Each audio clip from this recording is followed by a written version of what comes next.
We are about to start the detective investigation in the quest Miss Detective, I Want to Become a Columnist, which is the epilogue story of the murder on the Choo-Choo Train, part of Golden Season 1.10. We are about to talk with Snapshot Tommy. Miss Nikki, you'll definitely help me turn this into a grand expose, won't you?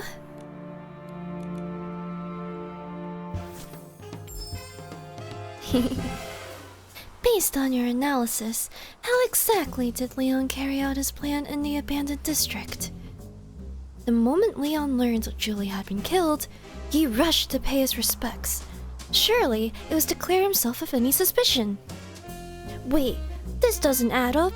If he wanted to clear himself of suspicion, wouldn't it have been better to keep a low profile?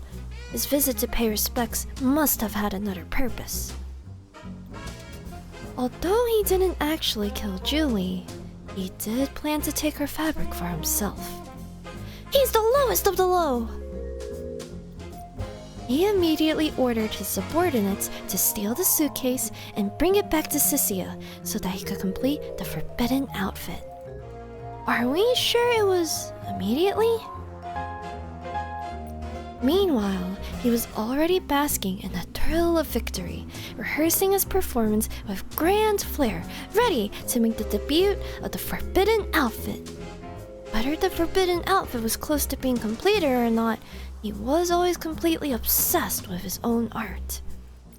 My encounter with him was definitely part of his plan. He wanted to use my article to make a name for himself. The piece in the Brazen Beacon probably didn't give him the exposure he was craving. Okay, so I think it was maybe this one? Although he didn't actually kill Julie. Oh, no, sorry, wrong one. The moment surely it was to clear himself of any suspicion. So, well, I don't know. Let's recheck this. This doesn't add up. If he wanted to clear himself of suspicion, his visit to pay respects must have had another purpose. So we need to figure out why he rushed to check Julie, probably to get her scraps. So this is the details of 3 orders that Leon gave Colin. I don't think it would be this. This was Colin's confession. Good night, Sissia. Notes at the end revealed the reason for producing so many stage costumes. Okay, let's just go one by one. So here's Colin's testimony. I don't think it's this one. This is also Colin, unlikely. Leon's journal. Much of this journal was ripped out in a frenzy, just like the last 2 pages. Just the last 2 pages remain, discarded here, as if by accident. Page 1. So it's settled. The scraps of fabric in that suitcase aren't Juliet's. What a pathetic performance. Nowhere near the grief I staged to prove it. That's the best you've got? Then by all means, come at me. I'll take your ignorance and rewrite the very rules of victory. Page 2. Quirky Gordon? You're no better than that brat of a columnist Simon. Both of you equally insufferable. But it won't matter soon. With a few careful cuts, I'll turn you into screaming rags, just like Simon. Maybe this? In the note, Leon mentioned that he wasn't really mourning Madame Julie, and also that he had confirmed the fabric in the suitcase wasn't Madame Julie. I see! The way I saw him paying his respects was him throwing himself onto the suitcase. On top of that, he was also using his whim to work on the forbidden outfit. Leon deliberately approached the suitcase, using his whim to sense the fabric within, and in that instance, he knew Julie wasn't inside the suitcase. His plan after arriving in the abandoned district seems clearer now. Although he didn't actually kill Julie, he did plan... Okay, this is the same. This is the same. Let's see. Let's discuss with Momo. That's the same. That's the same. Are we sure it was immediately? So, he immediately ordered his subordinates to steal a suitcase and bring it back to Sisia. So, we can check the orders that Leon gave Colin. What exactly did Leon order you to do? Like I said, poison the guests, sow chaos, take the suitcase. How did you receive his orders? Always one way, hidden messages. Even after I crossed into the abandoned district, his commands would appear in the ledger, then vanish once I read them. He's crafting a forbidden outfit, brimming with powerful whim. With that kind of talent, being able to pull off tricks like this isn't surprising. I never asked questions. Do you remember the wording of those orders? And when they came? Perfectly. The first came right after Julie's Special Express arrived. It had been confirmed that the fabric in the suitcase is Juliet, prepared to act. The second followed shortly after. Steal the suitcase, but do not leave the abandoned district. There's a safe spot inside. Wait there for the next order. So I started scouting. Figured I'd use the detergent on hand to poison the guests through Dawn's first light. The third order came once I had the suitcase. Bring this case out. Complete the golden vision. But about the same time, Benny tipped me off that you were tracking the scent on the suitcase and closing in. So I ditched it, kept only the fabric, and planned to lie low before slipping out.